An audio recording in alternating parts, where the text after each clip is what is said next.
and I'm waiting for the event to connect. Uh-oh, did it start a new event? I don't know that it has. Hey, look.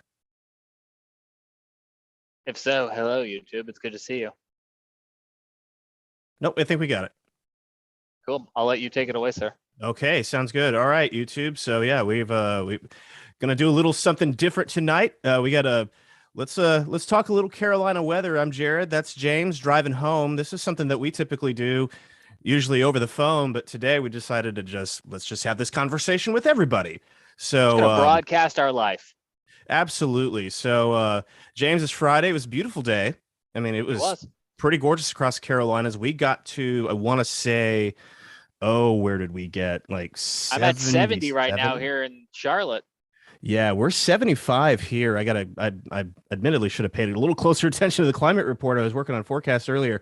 But it's a beautiful day, and we're gonna keep this going tomorrow. With a lot of stuff going on this weekend, James. I mean, we've got a lot of events, and I tell you what, because this is just a raw, natural conversation, I'm pulling into a gas station to get gas on my way home. So why don't you start with your Charleston events, my friend, and I'll be back in a moment with a look at some Charlotte events. Yeah, let's do it. So let's get right into that. Let me do a couple things here real quick. Let me just make sure. Thank you for joining us again on YouTube and wherever else you might end up watching watching us there. But yeah, we're gonna talk a little bit about just a busy weekend that starts in Charleston. It is we're back to normal when it comes to the bridge run. And as you might remember, last year we ran it in September, and of course that is not nearly as pleasant as running it in April. So bridge run Saturday, a lot of people in town, a lot of people getting their packets picked up. Don't ask me how I know that, with all the traffic there. It's been but it was a nice day to do that, and it's going to be a nice day to race. So that's interesting. All right. Huh. My graphic isn't coming up. I wonder why. Okay. Well, anyway, so yeah, so oh boy, I told you this is informal. So the bridge run is tomorrow morning. Generally, opening guns at 8 for the main race. There's a wheelchair race before then, and then the fast guys will probably be done in about 20 minutes. It feels like they're gonna be done in about 20 minutes doing 10K. And then the Charlestonians will probably finish closer to 10, 11 o'clock. Generally speaking, really a nice day to go about this.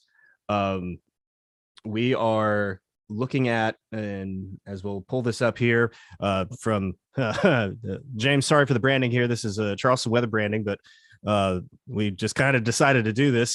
Figured to pull this up, but yeah, the forecast is looking great. We're starting in the 50s, right down around downtown Charleston and Mount Pleasant. We're starting on the Mount Pleasant side, finishing up in downtown Charleston.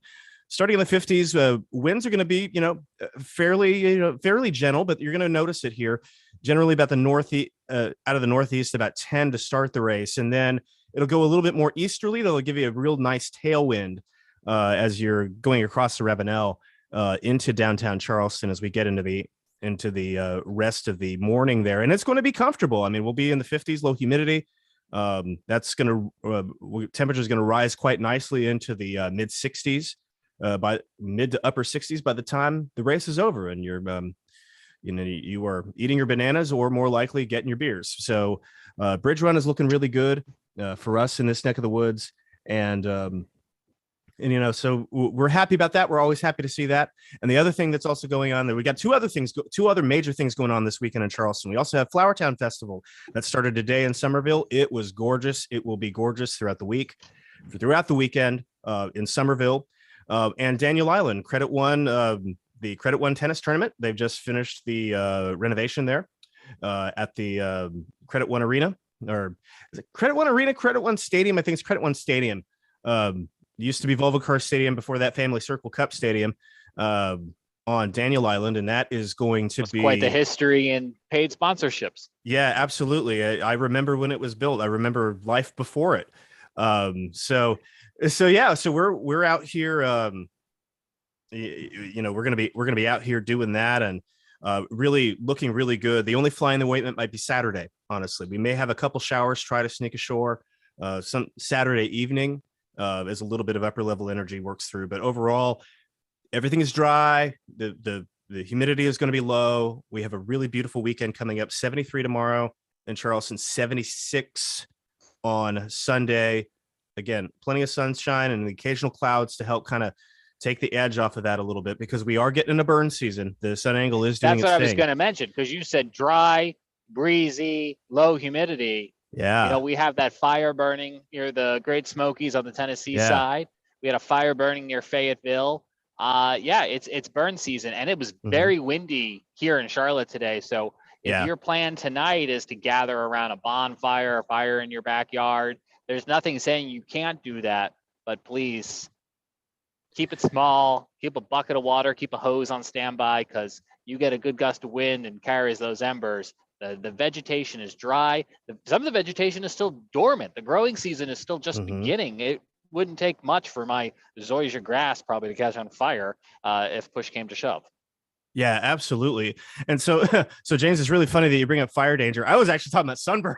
I was talking about sunburns. Well, that too. But you're right. We have, we definitely have concerns around fire danger once again. Now we've gotten some rain. That's helpful.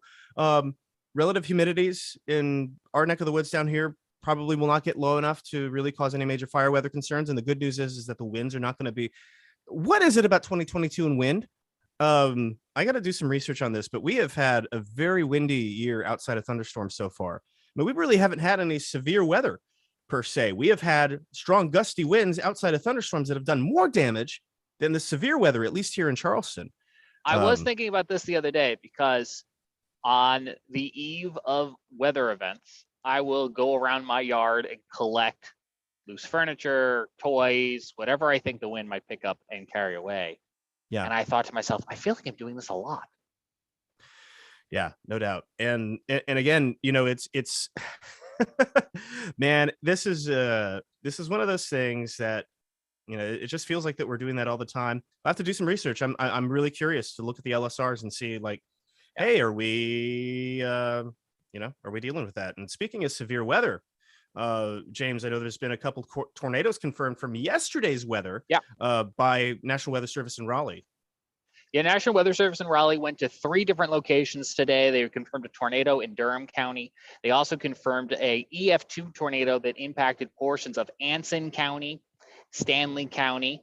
It's interesting. My day job, as I think many of you know, is in Charlotte television, but those particular counties are under the jurisdiction of the National Weather Service all the way out in Raleigh. It's this weird kind of mix where those counties are controlled weather-wise under the jurisdiction of the National Weather Service from the Raleigh side of things, but from the television side of things, it really butts up right against where television viewers may be getting severe weather coverage from Charlotte, from Raleigh, or maybe even from Greensboro, but nonetheless, an EF2 tornado confirmed.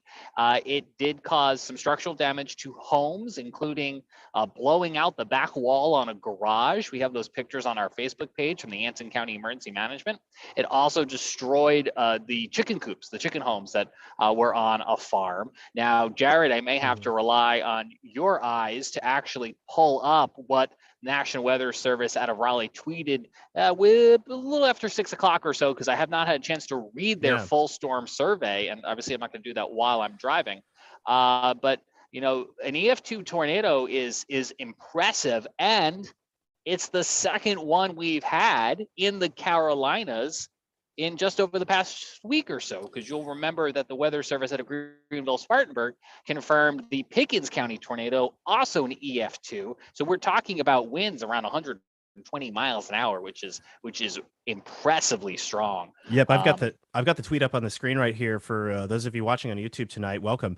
And yeah, it was on the ground for about 7 miles. Was about 200 yards wide. 200 yards wide. EF2. Estimated winds 120 miles an hour. Nobody was hurt. Nobody was killed. That's what we like to see.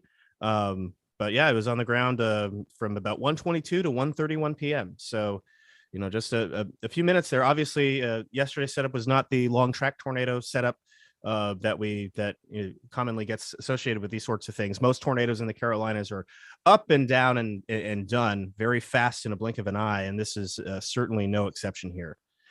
So that is these one were of also them. moving very quickly. These cells were moving at 70 miles an hour yesterday. Yep, absolutely. Which reduced the lead time that people had, and they were also again associated with these gusty thunderstorms. And I remember the messaging yesterday was essentially wind is wind, and so whether it's a tornado warning or a severe thunderstorm warning, take precautions to protect yourself now from these damaging winds.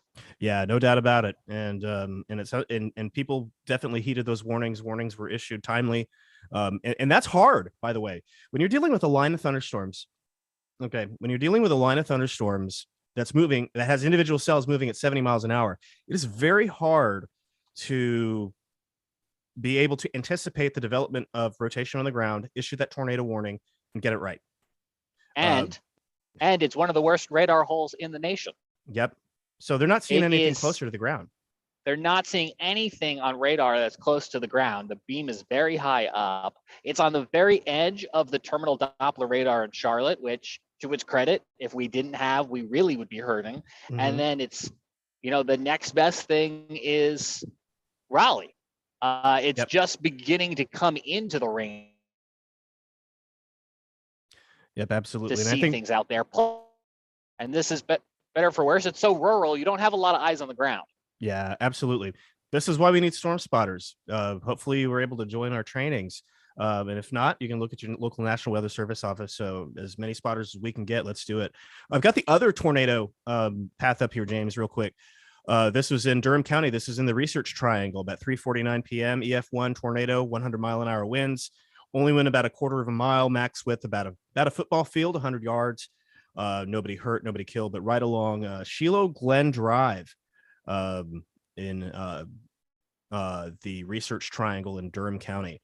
So certainly a lot of it was a busy day yesterday for the National Weather Service here, and looking at the rest of their stuff, I think we're in pretty good shape there.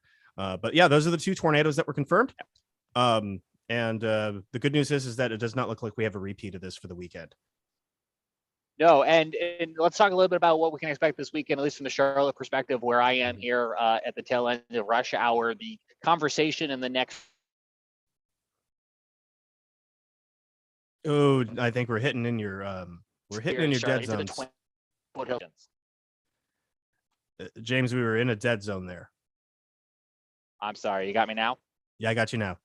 I know I got another one up ahead here as I make my way on 485. Temperatures in the 30s in Charlotte, 20s in the foothills and mountains. Take your plants in tonight, cover them up, keep them protected. The good news is the sun will be back out tomorrow for Knights Fest at Truist Ballpark. Charlotte Shout kicks off. So if you're going to be making your way into maybe uptown Charlotte for some of these outdoor events, you'll have a nice day once we kind of start to rebound from those cold temperatures after sunrise. Yep. And that's how it goes. I mean, that's spring in a nutshell. You're going to start cold and you're going to end very pleasant. So, and I'll let you take it for the next minute as I come through Pineville, where I don't get a lot of signal, but I will let folks know on this live conversation. Join us. If you have a question about a weekend forecast, Jared will look it up for you. He's your weather concierge. Yeah, absolutely. Yeah. Hit me up. I'd love to, peek in and talk some weather with you guys. And again, looking at the weekend, I mean, we'll go back to Charleston here. I didn't get a chance to get the link tweeted before, James. So what I'm going to do is kind of recap what we've got going on. So first thing, again, we'll go back to the, let's not show my email. That's not a good idea. Let's go back to the bridge run forecast. Do that. Yeah. Let's go back to the bridge run forecast again. If you're just joining us out of Charleston, it's going to be a nice day tomorrow to run. I will be in bed, but you guys have fun with that. Y'all have fun with that. Y'all enjoy that. Starting in the 50s and the low 50s, right around Mount Pleasant there, getting into the mid to upper 60s by noontime. Very comfortable to race. Generally a tailwind. Should not have too many issues with crosswinds there. Generally out of the northeast and east as high pressure kind of wedges down a little bit from the north, but it's not going to be like that CAD wedge. It's going to be very transient and move through very quickly. So certainly looks like certainly a nice day to run. I wouldn't be, I don't hate it. I wouldn't hate it in that scenario. And, you might feel a little chilly to start, but it's going to feel real good once you get going out there. So again, good luck to all the runners tomorrow morning. And if running's not your thing, again, there's plenty of other things to do. Flower Town Festival in Somerville going on. Beautiful weather for that. Mid 70s in the afternoon each day, Saturday, Sunday. Credit One, tennis tournament. Beautiful weather, on Daniel Island, low 70s. The only fly in the ointment again, maybe Saturday night where we could have maybe a shower or two kind of peek in. But other than that, looking good, low humidity, a lot of sun, wear that sunscreen. And do be careful trying to burn things. And we were talking about this earlier, and burning outside right now is still kind of iffy. We did get some rain over here today. I got about a little shy of 0.4 of an inch in my gauge this morning.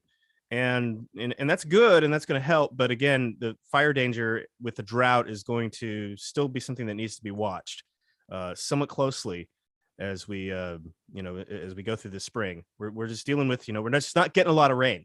I think that's we've not gotten our good soaker yet. Not a good prolonged soaker. We get a lot of these quick hitting systems that come through. Like we got an inch and a quarter here in Charlotte yesterday, but it all fell probably within 90 minutes. Yeah, exactly right. And that's exactly it. And again, we want to be, you don't want it too fast either. That's the other thing, man. You don't want it too fast, because if you get it too fast, then you get the runoff and you get the flash flood problem.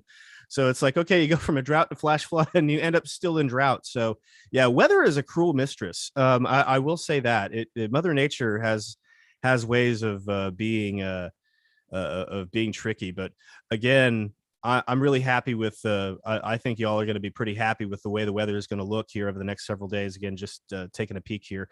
I'm going to kind of, whoa, that's not where I wanted to do that. Let me who's not going to be happy? Who is not going to be happy?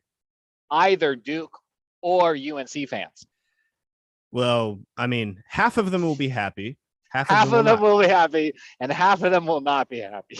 Yeah. I'm sorry, I went there. I brought it up. No. I mean, if that isn't the thing that is kind of preoccupying everybody, especially in the Carolinas, especially in North Carolina. Yes.